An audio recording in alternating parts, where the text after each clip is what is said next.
E o poder gera admiração, mas não gera amor. E quando o poder vai embora, como no caso de Davi, a admiração também vai embora. E quem vive a vida atrás de poder, corre o risco de terminar sua vida como Davi, sozinho. Porque viveu a vida buscando poder. Isso tem também tudo a ver com a mensagem que trouxemos domingo, né? E falamos sobre a sedução do poder. Estamos falando sobre a sedução do poder e usando o exemplo de Adonias. Adonias, além de oportunismo, ele tem duas estratégias. A primeira é o marketing pessoal.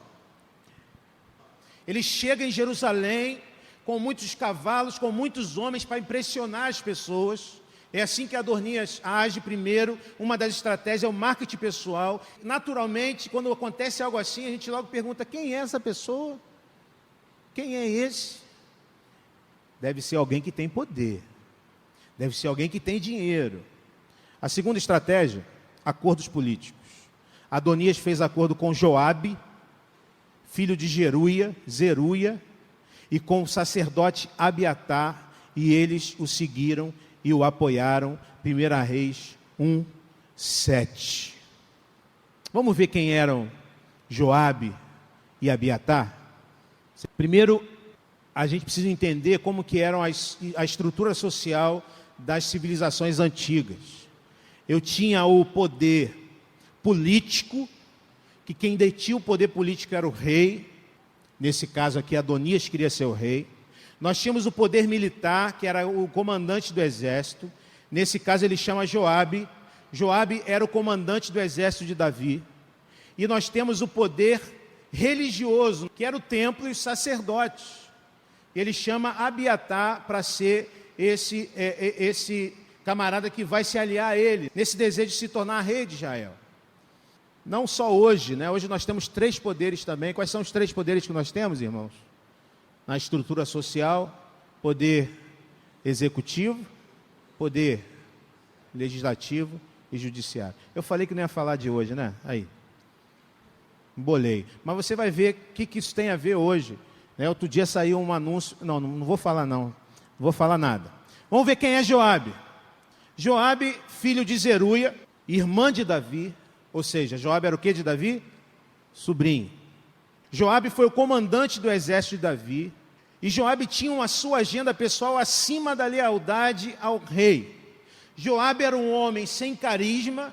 E Davi foi o mal necessário para Joabe. E aí tem 3 situações onde nós vemos isso, como Joabe não tinha lealdade pelo rei, mas Joabe usava o rei Davi para benefício próprio. Primeiro, isso acontece no assassinato de Abner. Quando Davi assume o reino, lá atrás, o comandante do exército de Saul, o antecessor de Davi, era Abner. O reino está instável. Abner vai visitar Davi, e Abner, o comandante do exército no reinado de Saul, Abner faz um acordo de paz com Davi. Abner concorda e aceita Davi como um rei, o novo rei. Quando Abner sai do encontro com Davi e está indo embora, Joabe fica sabendo disso, manda alguém ir atrás de Abner, e traz Abner para junto dele, e ele então recebe Abner como se fosse recebê-lo como um novo parceiro no comando do exército de Davi, e de maneira cruel, Joabe enfia uma faca no abdômen de Abner, na frente de todas aquelas pessoas, já querendo demonstrar o seu poder, já querendo demonstrar que ele que mandava ali naquele lugar. Um outro episódio na vida de Joabe foi quando Absalão era um filho de Davi, e Absalão se rebela contra o pai. Absalão toma para si uma parte dos homens de Davi, um exército, mas quando o exército de Absalão perdeu força, Davi chama os seus comandados e diz: eu quero que vocês vão atrás desse exército, exterminem esse exército, mas por favor, não matem Absalão. Absalão é rebelde, mas é meu filho, não matem Absalão. E aí, Joabe vai com seu exército para emboscar aquele exército de Absalão, e no caminho ele encontra um outro homem que diz que viu Absalão preso pelos cabelos numa árvore, E ele então pergunta se aquele homem matou Absalão. Aquele homem fala, não matei, o rei Davi falou que não matasse seu filho. E Joabe então sai daquele lugar, sabendo já onde Absalão está, e ele vai lá, tira Absalão da árvore, e a sangue frio Joabe mata Absalão, o filho do rei Davi. A sangue frio Joabe mata Absalão, o filho do rei. O rei havia pedido que não o matasse. O terceiro episódio, para a gente saber quem é Joabe e com quem Adonias está se aliando, é quando o comandante do exército de Absalão, Amasa, Davi, sabendo que Joabe fez o que fez, chamou então Amasa para ser seu comandante, para tomar o lugar de Joabe. Alguém contou a Joabe o que havia acontecido, e chegando no campo de batalha, Joabe abraça Amasa e enfia mais uma vez a faca no abdômen de Amasa. Esse é Joabe. Esse é quem Adonias chama para se aliar com ele como poder militar. E a pergunta que eu faço a você, ou a observação que esse trecho nos traz é: cuidado com quem você faz aliança. Cuidado com quem você faz aliança.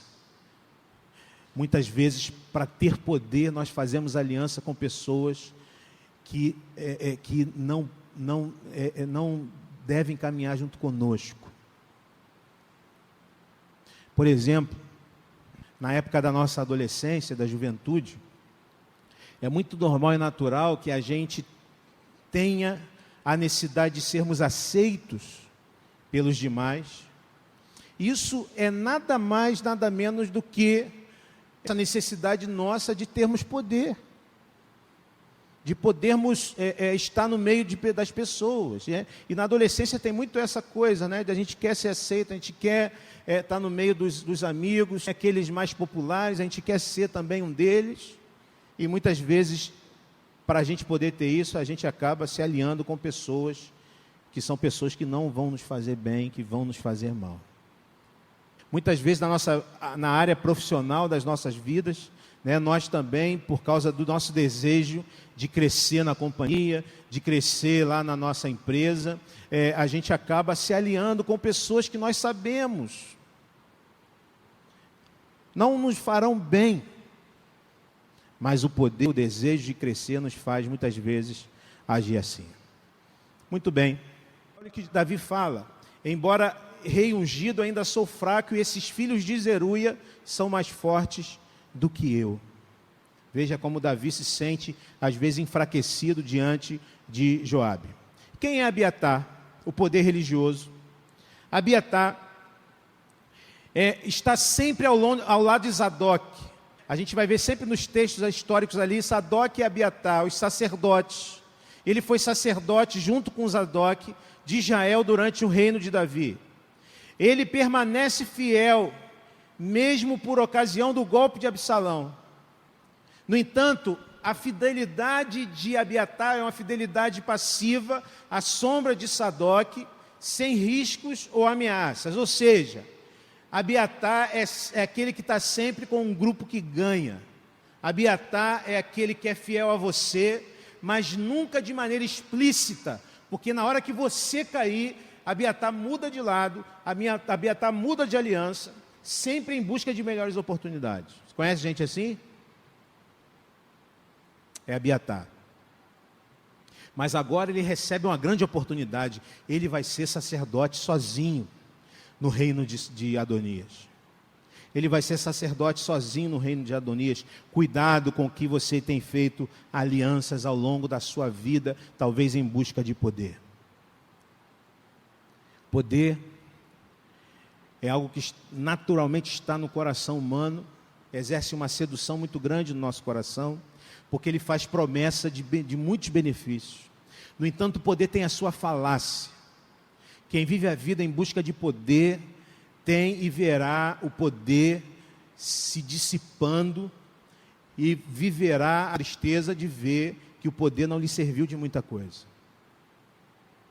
Mas o poder tem a sua sedução. Nós vimos aqui Adonias seduzido pelo poder, se levantando contra seu pai. E nós vamos falar agora sobre, para a gente fechar esse tema da anatomia do poder, sobre o seu antídoto.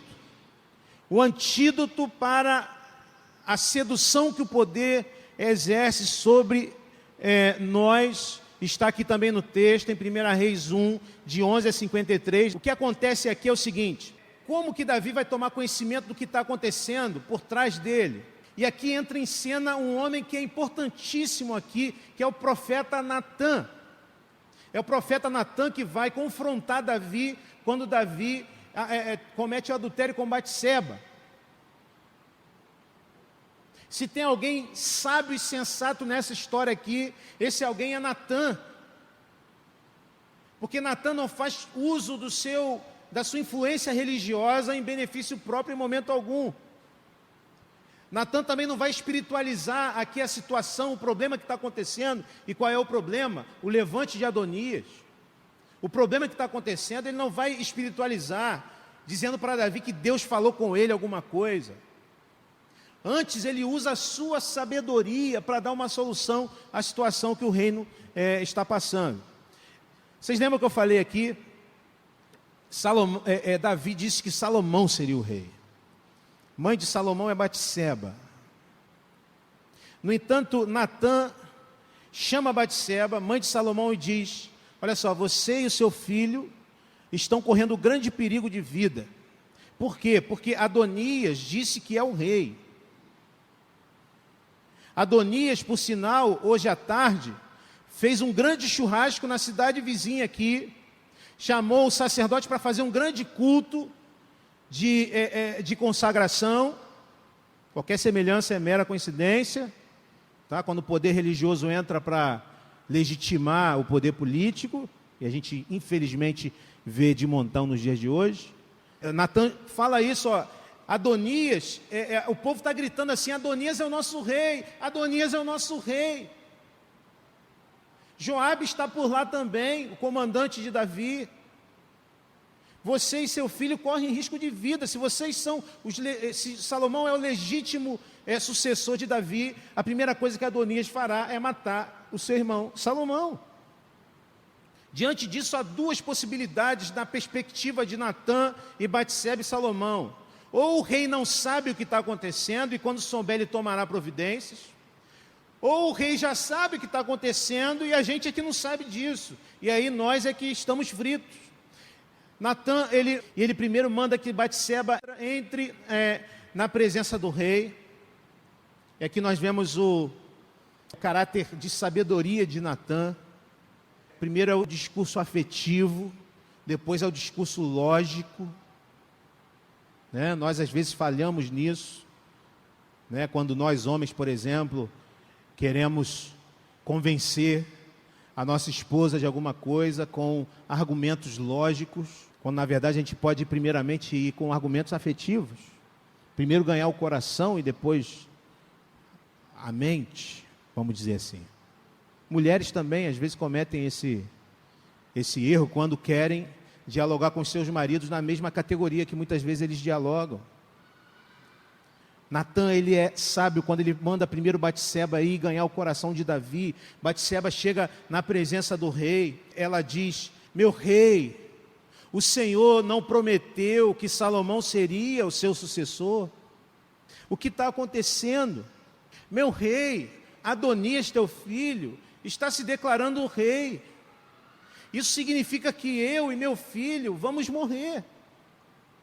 E aí entra Natã e diz o seguinte: olha, senhor rei, nesse momento Adonias faz uma grande festa, e eu queria saber, rei, se o Senhor esqueceu de nos avisar. Eu, o sacerdote Zadok, Benaia e Salomão não fomos convidados para essa festa. O que acontece então, irmãos, diante disso? Davi ordena imediatamente a coroação de Salomão. E aí Davi confia a sua ordem a Benaia. Benaia era comandante da guarda real de Davi, vai ser agora o comandante militar. Ele então coloca Zadok como o sacerdote e agora tem consigo o profeta Natã. Interessante, irmãos, perceber o poder militar, o poder político e o poder religioso. O poder político seria de Adonias, o poder militar de Joabe e o poder religioso de Abiatar. Aqui, Davi vai instituir uma outra estrutura social, que seria então o poder político, o rei Salomão, o poder militar, Benaia, e o poder religioso, Sadoc. Mas aqui há um elemento novo, importantíssimo, há o profeta, há a palavra de Deus, há o profeta nesse lugar. Interessante a gente perceber que as mesmas instituições sob Adonias, que Adonias quer usar para o mal, são as mesmas instituições que Davi usa para abençoar. E aqui a gente tira uma outra lição. O problema que nós vivemos na nossa sociedade não está ligado necessariamente às instituições, mas está ligado a pessoas que estão nessas instituições. E há um elemento novo aqui nesse sistema, que é o profeta Natã. Observe, Natã não se encaixa nessas esferas de poder. Natã não tem compromisso nenhum com o rei, em agradar o rei, em bajular o rei, porque ele é profeta do Senhor. Quando Davi fez o que fez, tirando Batseba de sua casa e mandando o marido dela para a guerra para morrer, Natã confronta o rei. Ele não tem rabo preso com o rei, porque ele é profeta. E aqui, irmãos, nós vemos qual é a função da igreja nas estruturas sociais que nós vivemos. A igreja não está aqui para ser parte da estrutura social. A igreja não está aqui para ser poder executivo, para ser poder legislativo ou judiciário. A igreja não é chamada para isso. A igreja é chamada para ser voz profética. Ou seja, não está com o rabo preso com nenhuma das estruturas de poder, para poder confrontar quando for necessário. Infelizmente, hoje nós vivemos uma situação em que muitas igrejas têm se colocado e têm se lançado na direção de fazerem parte do sistema e da estrutura social de poder, e isso é perigosíssimo. Adonias e todos os seus convidados souberam disso quando estavam terminando o banquete. Diante disso, todos os convidados de Adonias entraram em pânico e se dispersaram. Olha a qualidade dos acordos que Adonias faz. Gente que está com você enquanto você tem o poder, mas assim que você perde o poder, eles batem em retirada. Eu quero, a partir dessa história que nós ouvimos aqui, a história do final do reinado de Davi e o levante de Adonias, seduzido pelo poder, e a ação de Natã, como alguém que está ali não com os olhos no poder, mas para ser bênção de Deus no meio de um reinado e na vida de um rei. Eu quero fazer algumas reflexões com você para a gente fechar aqui essa primeira palestra sobre a anatomia do poder. Primeiro, no mundo de ambições, a ambição pelo poder é um inimigo constante e íntimo. A ambição pelo poder não é um inimigo dos outros. A ambição pelo poder é um inimigo nosso.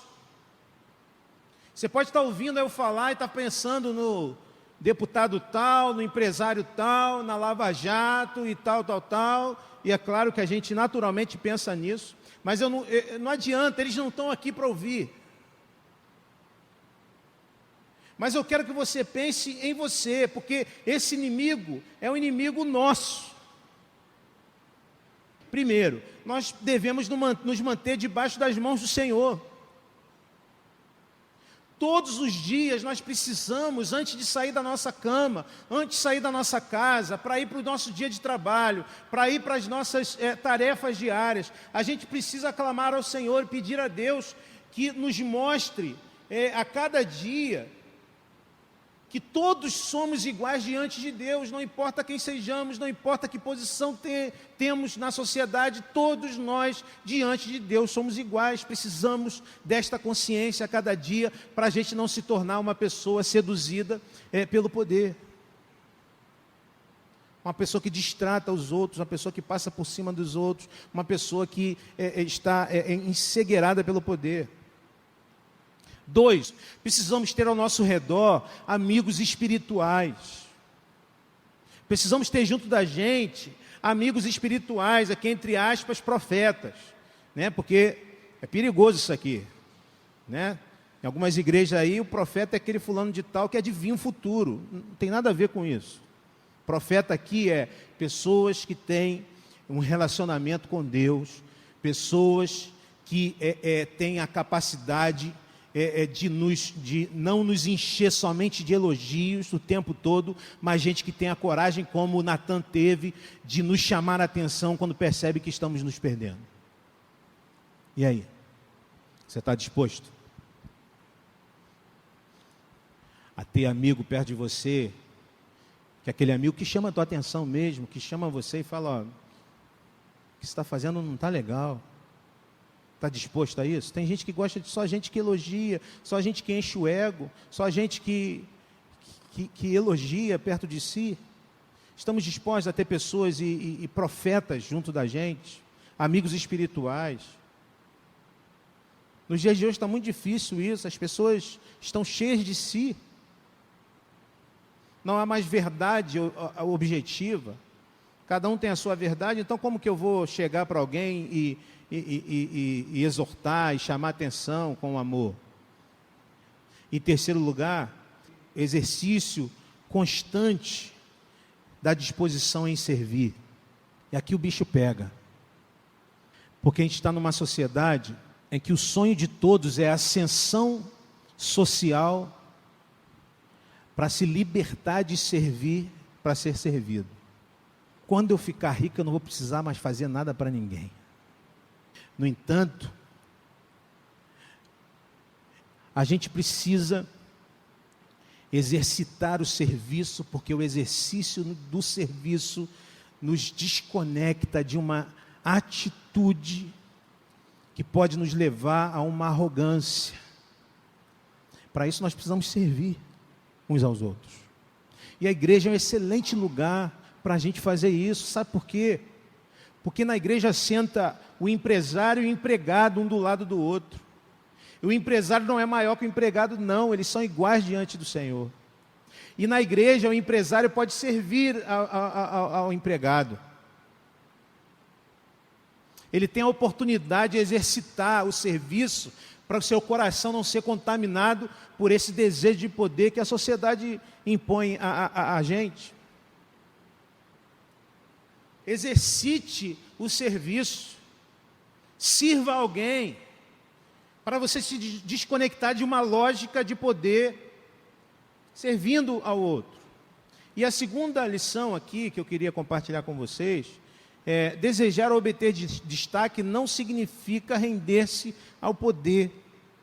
Ou seja, nós não estamos falando aqui que não podemos desejar ascensão profissional, não estamos falando que isso não é bom, não, a Bíblia nos ensina que isso é bom. Deus deseja ter seus discípulos em posições importantes e estratégicas. Deus deseja ter seus discípulos como juízes, como executivos, como médicos, como deputados, como senadores, que sejam primeiro discípulos de Jesus e depois exerçam as suas funções com os valores do reino de Deus. Há, porém, um cuidado que precisa se tomar. Humilhem-se debaixo da poderosa mão de Deus, para que Ele os exalte no tempo devido. Certa vez um velho pastor me disse isso: não se preocupe com o cumprimento, com a extensão ou sucesso do teu ministério, se preocupe com a profundidade. Ou seja, faça o que você fizer, faça com desejo de fazer o melhor. Se preocupe com a profundidade. O teu papel não é buscar sucesso, o teu papel não é buscar reconhecimento, antes é fazer o melhor na perspectiva divina, e Deus se encarregará de fazer o restante na sua vida. Não seja alguém que fica buscando o poder e o sucesso como fim daquilo que você faz. Mas faça o que você faz com profundidade, com desejo de fazer o melhor. E aí ele continua dizendo: lancem sobre ele toda a sua ansiedade, porque ele tem cuidado de vocês. Quem cuidou de você até aqui? Quem vai cuidar de você daqui para lá é Deus. A ansiedade vem quando a gente começa a olhar para frente e perguntar: como eu vou fazer isso? Como eu vou fazer aquilo? Creia no cuidado de Deus. Creia que Deus cuida de você. Portanto, quem é você nessa história aqui? Você é Davi? Pessoa que está oprimida por causa da sua fragilidade? Busque a Deus. Quem é você nessa história? Adonias? Alguém tão ansioso por chegar lá que comete erros? Peça a misericórdia de Deus.